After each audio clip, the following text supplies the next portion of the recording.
make sure that you don't do things that are going to haunt you for the rest of your life. So one of the earliest things that I started to do was that I would have everybody hang paintings, and when they hung a painting on a set, they would put a level on it. They would get it absolutely level, and then put a little piece of tape, double-sided tape, down on the bottom corner of it, right? So that it was locked. That's it. Now, my sister would walk into a set and go, well, that picture is crooked, and that picture is crooked, and that picture is crooked. And so people would walk in all the time, and they would go around this, and she would start saying, oh, no, a little to the right. And they'd try and get to the right and and do all. But of course, they're all taped down. Not only are they all taped down, and she'd say, you have no fucking idea what you're doing. So finally, I started to say, whenever my sister walks onto the set and says, that is crooked or whatever. This started on Nightmare on Elm Street 3. You come and get me, and I'll straighten it. So I went down, and the first time it happened, I just went up to the side of the painting, and I would just make it look like I tapped it, and instead of tapping the painting, I would just hit the flat, right? So you hear this. Right. And the thing is I knew it was correct. So then I'd stand back and says, looks good to me. And she'd go, yeah, looks good. Thank you very much. That's awesome. And after a couple of times, I didn't even have to tell other people that I was going to be the one she only asked for me. So we did this little dance.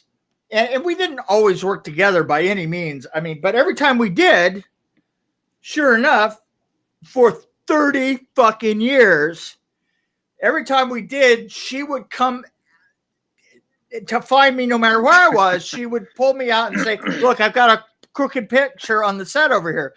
And at one time, there was this the second AD that's standing in the room when she came in, and we went through this little dance.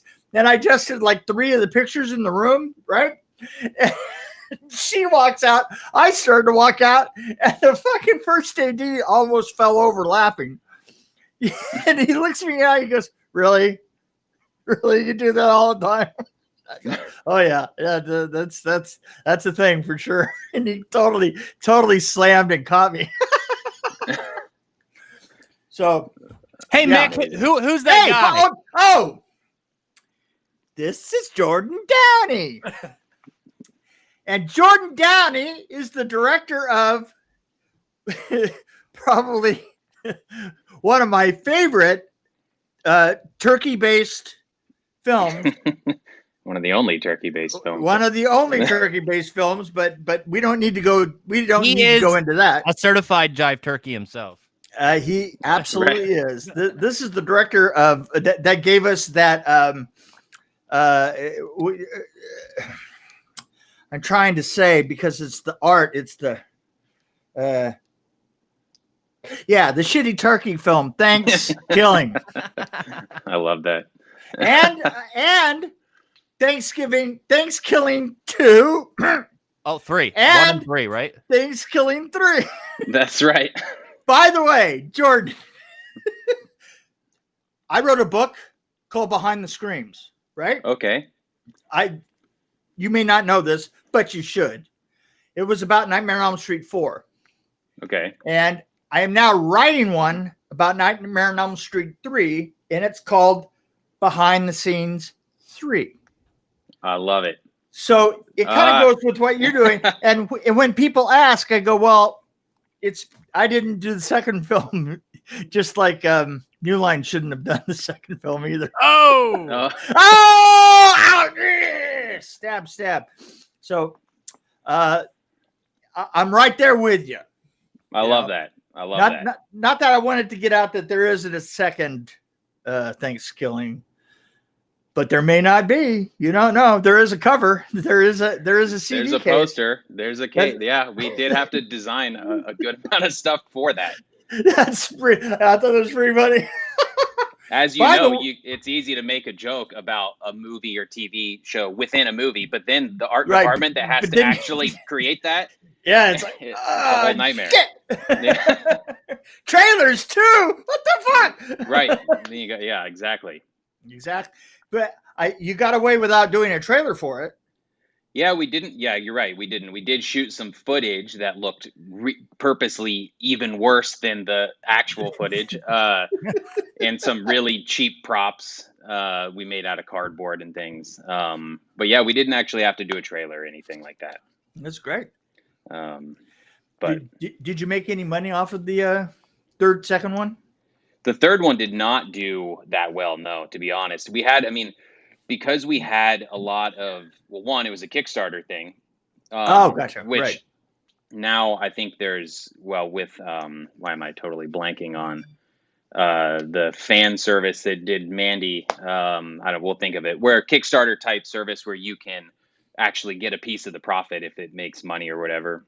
Right. The Kickstarter wasn't like that. But we ended up realizing that whatever we budgeted for some of those expenses to create all of that stuff ended up being a lot. And we had a bunch of investors for that one. So once you start to have 20 different people dipping, their hand into the pot, it just, and some movies just take off or they don't, they find an audience or they don't. Well, the first one did. The first one found an audience. Yeah, absolutely. And people, we just did we recorded it last week, a little reunion with some of the cast and crew for a horror film festival in Sacramento. And that was cool to see everybody after all these years. Because we haven't all been in the same room together for a while, and a virtual room, but not a room that you'd actually have to speak to each other in. Yeah, no. Most people are spread all over the country. You know how it goes. You make a movie and then everyone. Oh yeah. Oh well, you see, the thing is when you did it in Hollywood or when you did it in LA, everybody only went a few miles away from each other. Yeah. But it's not like you would ever actually go a few miles to talk to them or see them or anything like that. Right. Right. Yeah, it was like a instant family, and then everybody got an instant, complete family divorce at the end of the film. It's weird, right? Like I think about that a lot, actually. That mental sort of process, because like you become best friends with everyone there, and if you run into a lot of those people years later, you're still best friends. But for whatever reason, you haven't seen them for 8 years. 2 lives. Yeah. Right. There's like a set life and the home life. Here's the other thing that you have to think of it. Think of it this way. Think of everything that you do for a film. Like from a production designer's point of view, you think of an overall look for it, and you have reasons and and there's great fights to defend your territory and to make sure that things stay this way, and the director's pulling and everybody's pulling and and then you walk away at the end of it and it's gone. You just just gone, right? And the next, and if you were on a film the next day, it would be it would just be a reset of all these battles and everything. It'd just be different people and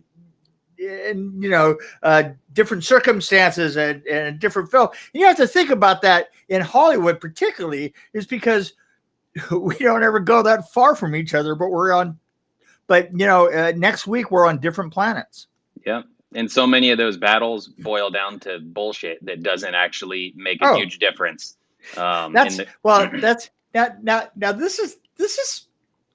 is what I was pointing out. I pointed out to people that work in the free. Yeah, until I did Vengeance, I'd never done anything for free, right? Mm-hmm. That was new territory to me. Yeah. And the battles seemed to be pretty heated and seemed to carry on afterwards. and I'm just not used to that. I'm used to like that. When you split apart, you're not friends, you're colleagues. You just go on. At the end of Vengeance, it seemed like things that were going on in Vengeance kept going on. And I was like, wow, that's weird. I didn't. Because the crew was they were all friends before making the movie, and so that relationships extended after. It's more personal. Yeah, it really is more personal. And you know, if you do it all the time, it can't be personal. You know, you don't. You know, I remember that. I think the worst that I ever did at the very end of a film is I took a red and white wire and let it out to the producer's car, and then just let it back out.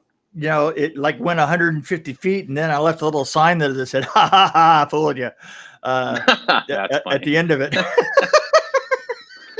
But that's it. That's as far as it goes, and then you're all done. That's great. So what are you doing now? I've been doing a lot of writing this whole time. I mean, it's, you know, I know it's tough for a lot of people. It's been tough because to be cooped up, of course, but not to get into the you know, the COVID talk too much. But yeah, it's been kind of nice in a way as somebody who just wanted to write and to be creative. After The Headhunter came out, I did so much talking about that, and after months of going to film festivals and, you know, and podcasts and everything, which I'm grateful for, at some point you just need to create something new, right? You know, you can't just keep doing the same thing. So it's felt good to just write a bunch of stuff. So that's what I've been doing, writing. Good. Yeah. You got things that might break loose you don't even know, do you? It's just you don't know. I mean, there are everything has some kind of there's a purpose behind everything. So you're either writing something for you because it's a story you need to tell, or it's just something that some kind of a creative muscle you want to flex or whatever. It's just something that's been, you know, churning in your mind for a while. I swear to God, if next year, if I ever see another Zoom frame movie, oh my God, yeah, I know. I'm just gonna absolutely have a fucking aneurysm. I know. I'm so goddamn tired of it. You know, it's like anything in a frame now. I'm actually going around the house and just I'm not kidding. I have taken paintings out of frames, unmatted them, and just pinned them up to the wall. I'm serious. I cannot. The concept idea of things inside of a frame. Yeah. It's just absolutely insane because, you know, there are always incidental design items, right? That sneak into culture. What town are you from? Heath, Ohio. You're from Ohio. Is that where you live now? No, I'm in Los Angeles now. You're in Los Angeles. Okay. Yeah. Let me give you an incidental design item in Los Angeles. There's a plate. When they came in and in the 80s, and the thing is, I'm so sure that they're still there, but in the 80s, they started to retrofit for earthquakes, every brick building, right? And because of that, they got an incidental design element was a square plate with a bolt in the middle of it, right? I mean, are they still there? I don't know. I mean, now they've been putting in like rebar or like giant steel I-beam. Right. But I don't know if I've seen the plates. I'll look. But the plates were everywhere. I mean, every building had, wherever the floor was the plates. Okay. You know, and to me, those plates. In fact, there was a couple of filmmakers that absolutely fooled people in thinking that they were locations by putting the plates on the insides of sets. Right. That's funny.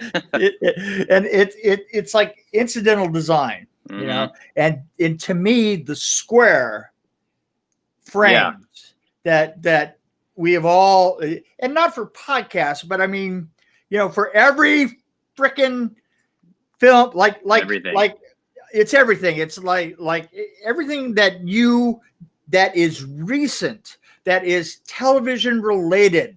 You know, it's like I knew I was completely over it when 30 Rock had a reunion. No, Parks and Rec had a reunion right. show which was in Zoom calls, right? And I was like, oh my God. Yep. I can't see this anymore.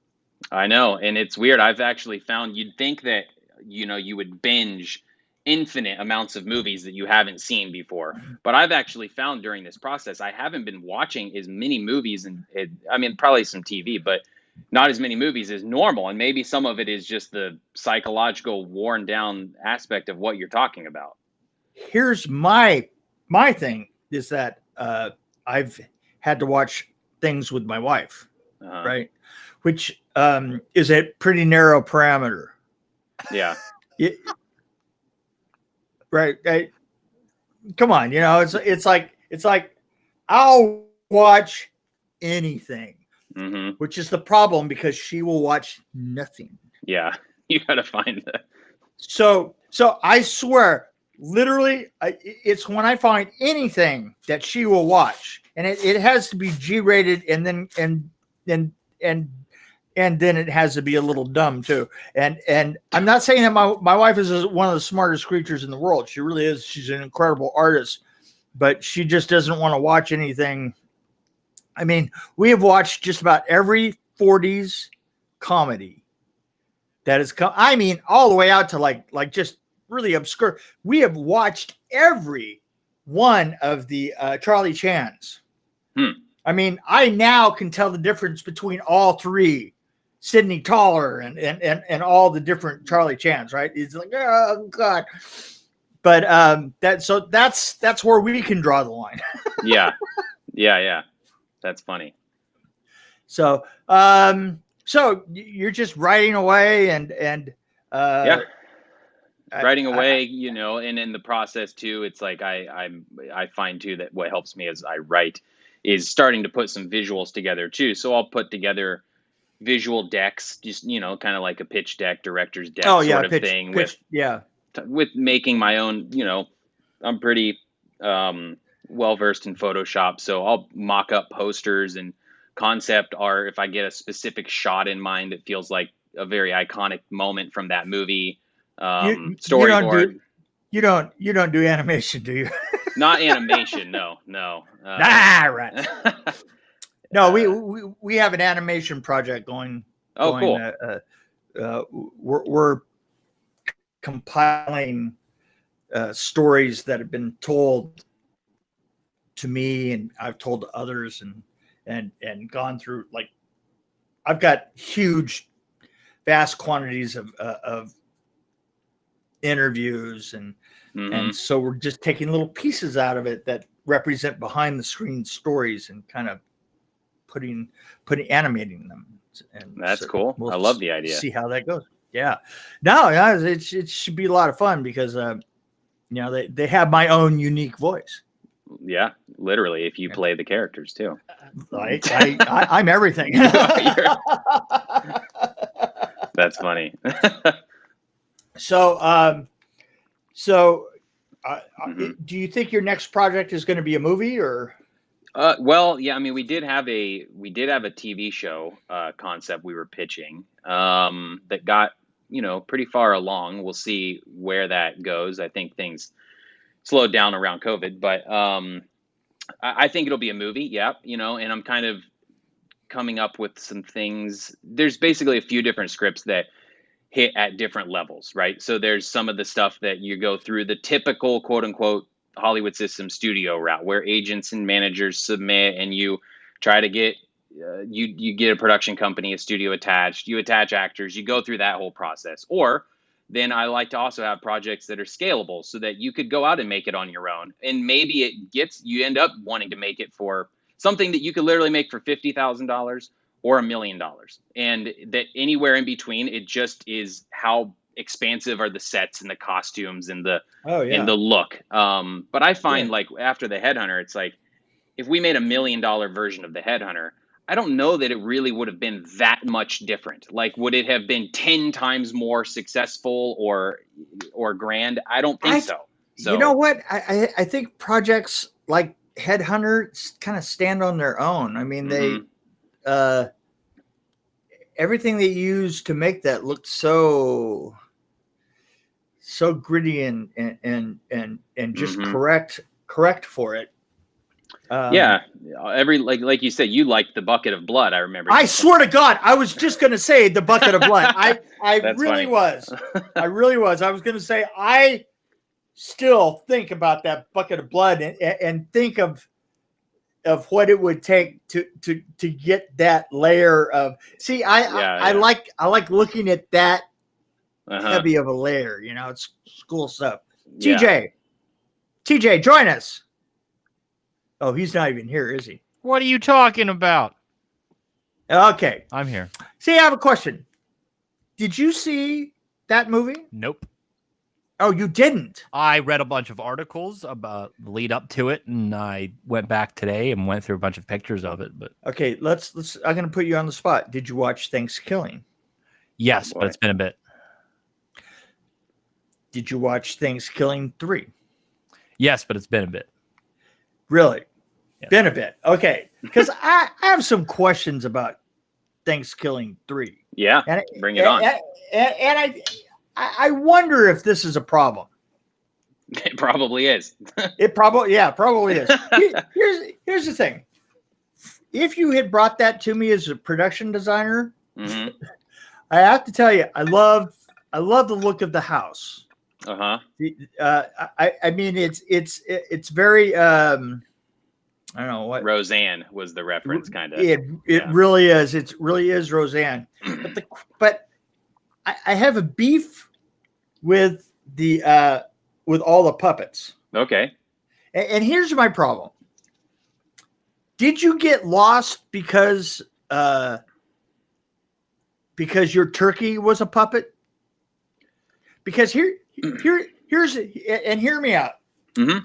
Sometimes I think when you're so close to something, Mm-hmm. and you go, well, yeah, the turkey's a puppet. Why can't everybody else be a puppet? Why can't my main character be a puppet? Mm-hmm. But the thing that was great about that first one Mm-hmm. was the fact that the turkey is a puppet and he doesn't know it. And the culmination of that, the culmination of that is him wearing the face of the chief, right?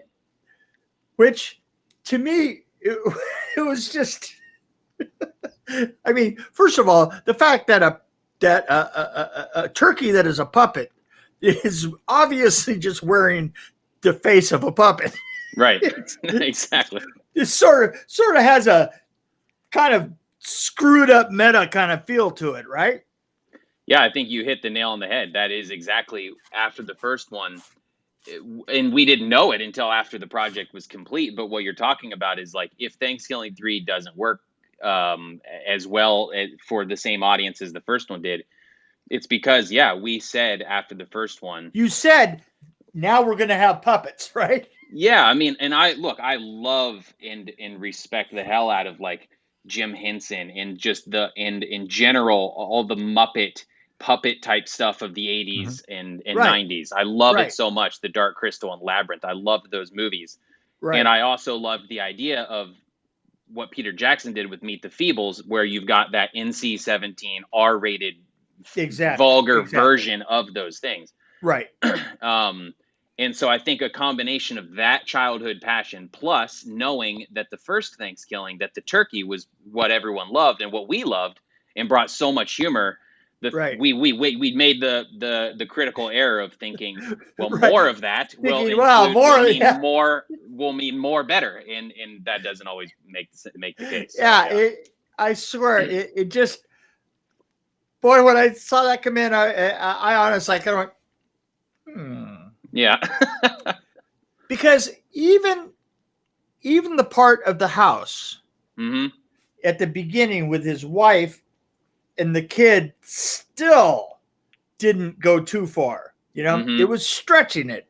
Right. But as soon as the character came in, the other puppet hero, the girl came in, I swear, as soon as that came in, I was like, that's where we jumped the shark. Right, exactly. Yeah. You know, if there was a spot to jump a shark, that was the spot. And from then on, I went, really? Yeah. I mean, I'm not looking at high art, but I might be looking at art that's really high. That's probably a good way of putting it. Yeah, it was. No, you're right. I mean, I remember specifically too when we'd come up with the idea for it, and of course Turkey was going to be back, and even our concept of, and to be fair, I'm not really a huge fan of the movie within a movie sort of concept. However, the sequel thing was so enticing that we were like, that's such a cool. Yeah, no, I have no problem with that. Right? Okay, it was just the introduction of the Jim Henson character. Yeah. Into that, just kind of what can I say? How can I say it kind of was it kind of just led you down a certain run to where you couldn't comment anymore on the description you couldn't comment anymore between reality and the puppet world, right? You know, it couldn't be a nudge and a wink anymore. Yeah, and all of a sudden you saw the writing get, I don't want to say a little flat, but a little a little stilted. Yeah, I think exactly. We needed more time to have been able to rein ourselves in and to have been able. Every project needs that, whether it's the script phase, the editing phase, whatever. If you're allotted this, the ability to like take a step back and get feedback, and we just never had that. We were like always up against a release this by Thanksgiving deadline and do this Kickstarter, and we just got in deep and never had that moment where we could take a step back. And then also just overthinking things, you know, in terms of like, oh, how cool of a metaphor is it that the puppet, that the biggest adversary to the villainous puppet would be a heroic puppet, right? And that which is really cool, except you have to ask the question as to whether you're admitting that the turkey is a puppet. Yeah, well, exactly, and then you're right, and then you're doomed, and then you're just cut your legs out from half of the jokes that you could have. Yeah, and really all you're left with then is just simply how can you make each scene crazier than the last so that it feels like this acid trip of an experience. Right, exactly. But that really then ultimately kind of became, for that movie, all that it could really, hold on to. Even though there's still a lot of stuff. It's weird because none of this is offensive, by the way, because I feel these things myself. And it was a hell of a learning experience. And after it was done, me and Kevin, we kind of knew, we were like, well, that we learned more making that movie on everything from screenwriting to editing to directing, producing to production design, more on that than anything else I've done. It was like a second film school in a way. Your production was so much better. Your overall sense of, and then you took that and did it to the monster one that you did, or I'm sorry, what's the name of the next one you did? Well, there was the Headhunter or the Critters short film, or talk more about the Critters short film. Mick did a Critters film once. I know. I remember we talked a lot about Critters too, and you had that great set of the SWAT team or great story about the SWAT team. Well, there you go. Yeah. Then it was just a matter of paring down that sense of humor and transitioning and getting back to keeping stories a little bit more simple. That was probably the biggest lesson, is just. Well, yeah, but I do have to say though, I enjoyed the production design and the overall quality of the production was much better. Yeah. It was. It wasn't. Yes, we did have more money, but it was still incredibly low budget. $130,000 was the total, I think. And now it was all digital, right? Yes, it was all digital. Yeah, right. It was all digital. We shot some in Los Angeles on stages. Most of the money, well, not most of it, but the biggest single expense was the production design on the turkey's house that you On pointed the out. turkey's house. Yeah, in the turkey absolutely. hell at the end Yeah. of the movie with the cave and all of the rock formations. And Right. and those two things just, I mean, it adds up to build that stuff. But it was just so crazy because even though we kind of shot it like around Christmas and to bookend the holiday so that the crew could have off for a week or two. But during that off time, there was still so many things that weren't finished or ready to shoot. So I was going in on Christmas with Kevin, cutting, holes in the steel deck to be able to get puppets up through the holes and like just grooves and tunnel. It was just like, oh my God, you realize, talk about like an appreciation for what a raised set of a puppet movie means for the art, for the crew and everyone. Like, holy shit, that is and what it means to know the difference, to know when you're going into a situation like that. Oh my God. Really. I mean, there've been so many times that I've stood with because the effects people never come with you on location scouts, right? They're just they're always a second. They're always like a second thought. And you, as the production designer, are always the one that's got to think for them. Mm-hmm. So you have to make sure and not get yourself into a situation where you're going to be puppeting something, because let's face it, you're doing a horror film. Eventually you're going to wind up puppeting something, right? Yep. And just make sure that you're getting yourself to a set somewhere to do that in is like a big deal, Yeah. Or you're then just dealing with really constricting shot choices by laying somebody down on a little dolly cart or whatever, but you can't, or drilling right through that $10,000 sofa, which I've done a couple times. I'm sure. But that stuff, I don't know. Working with puppets is a nightmare, but I also love it at the same time. Like it is so cool to see. I always was like really drawn to movie props as a kid and just perusing eBay or Fangoria to just look at the props. And I love the process of seeing a prop or some kind of an animatronic, whatever, the creature design. And then once you put it through lighting, once you put it on camera, once you have it puppeteered, you put a hand in it and bring it to life, and you see how crappy and janky stuff can look in person, and then how amazing it can look. I love that. Like, it's so true. And I have to say that your turkey really held up, because he isn't even supposed to, right? No, right. And somehow he does, it's that thing was, the first one was honest to God so terrible that it was honest to God so terrible that it was great, because there was a certain aspect of it that was just right. It's like, hey, we're all going to pretend that this looks like a turkey. Yeah.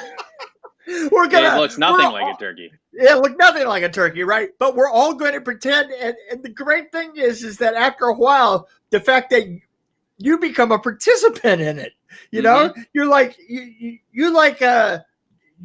it's not so much that you're not so much a viewer as you are an accomplice. Yeah. We're actually breaking the laws of visual physics, and yet isn't he fucking cute?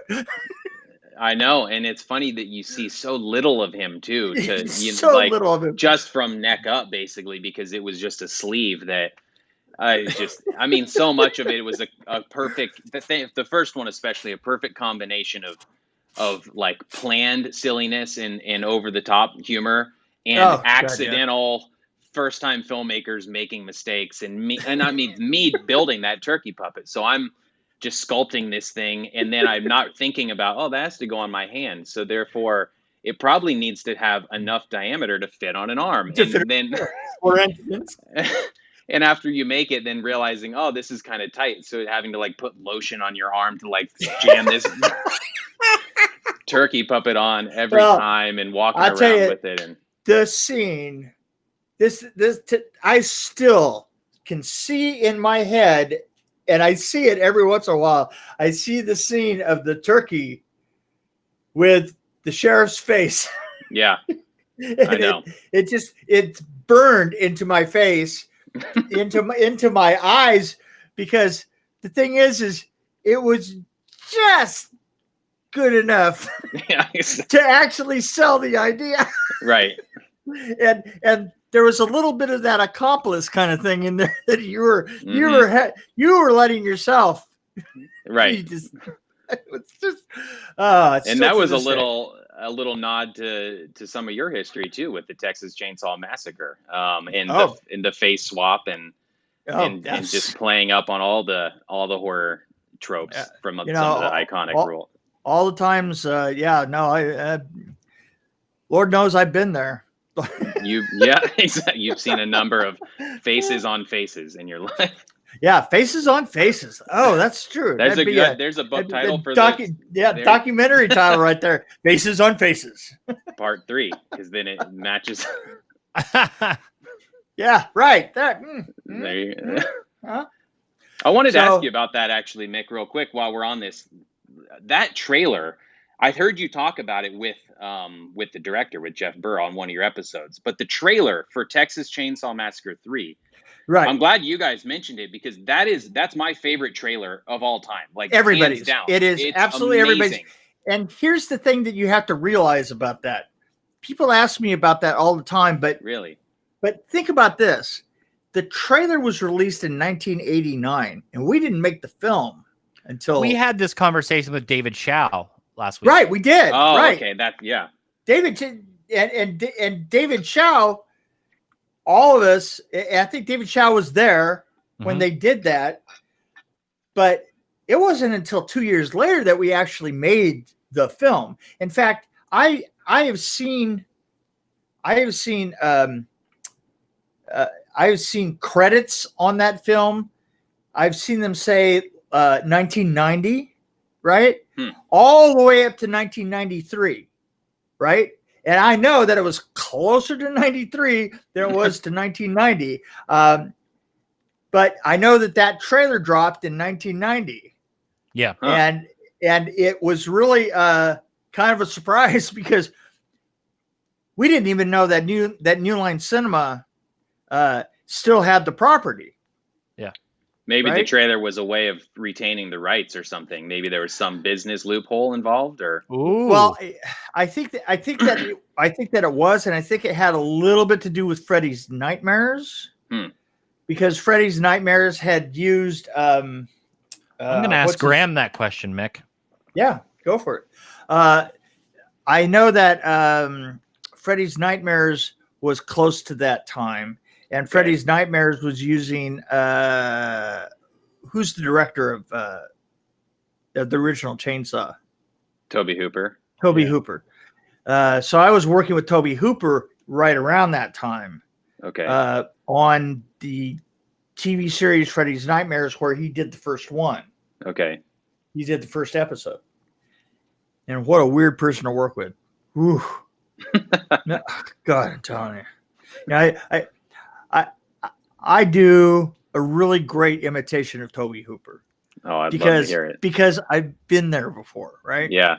And so I go into this office, and Toby's supposed to meet me, and he's in this room, and he looks up, and I go, "Hi, I'm Mick. How's it going?" And he goes, "Oh, I know all your stuff. And, well, I was thinking, see on this one. The thing is if we could the scope with the colors and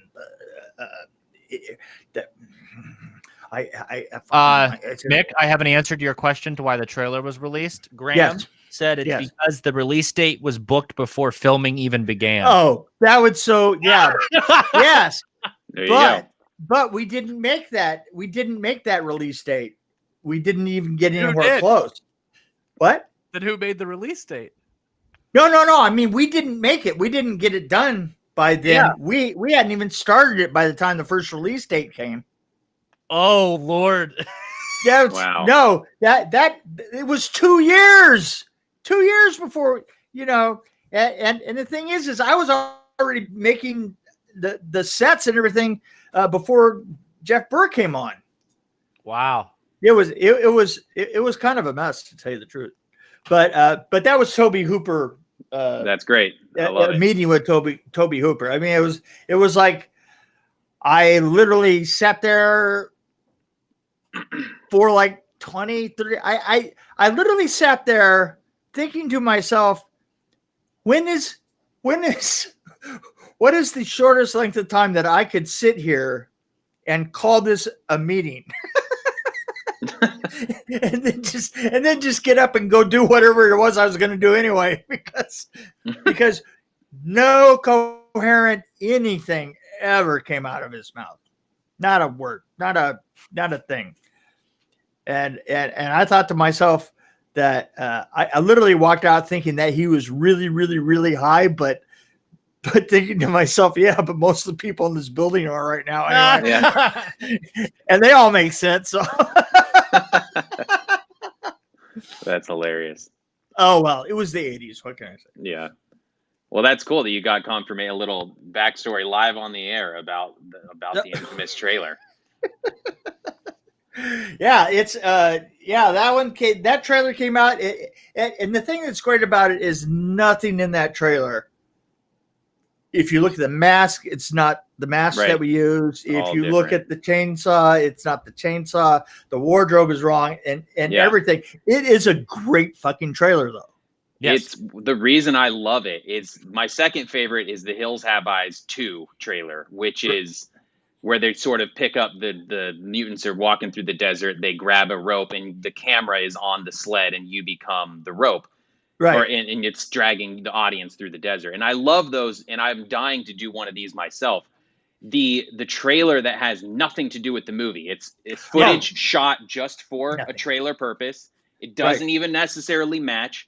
And it, like the Excalibur thing, like what the hell's that about? But it's awesome. It just gets you into it makes you want to see a movie, even though it's promising something you're not going to get. Even if it isn't going to be that one. Even if it's not going to, I know. It's so cool. I wish more films would do this. I guess it's simply about money and having to have a crew go off and shoot that. Mm-hmm. See, and the funny thing about it was that that when that trailer came out, I had no idea I was even going to be involved in that. Oh, so you saw the trailer? And got the job years later. Right. Yeah. Literally saw the trailer. It was like, wow, that's even I had the same feeling. Wow, that's a really cool movie. And then to be offered it like over a year later, that like, film, you go, wait a minute. They say that if you release trailers too early, that the audience will actually, after a year or so, the audience will actually begin to think that they've seen the film. Right. Yeah, I literally thought that I had made the film already. Like, wait, didn't I do that last year? That's so funny. Wow.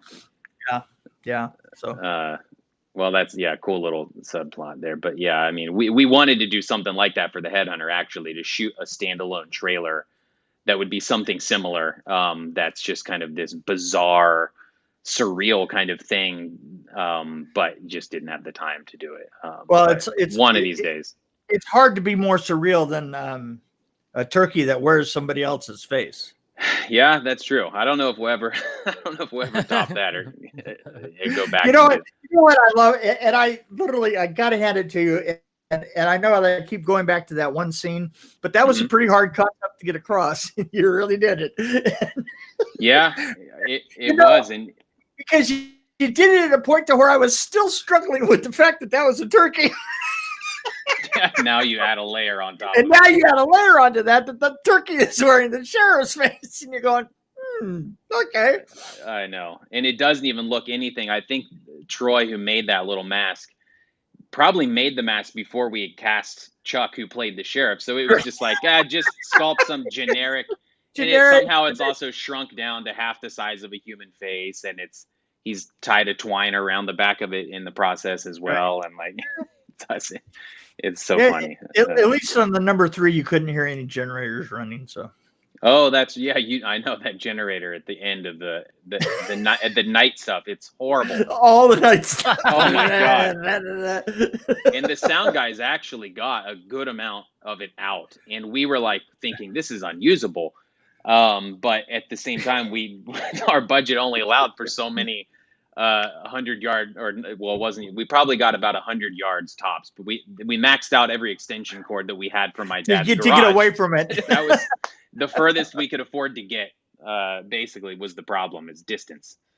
I think that I may have sent you, when I saw that film before the interview, mm-hmm. I think that I may have sent you a little article on blimping your generator.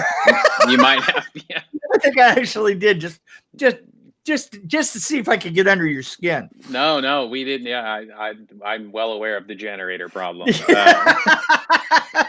Haunts me to this day. Well, I love you. You see, you come on to RabbitHole mm-hmm. so that I can just criticize you and drive you nuts, right? I love.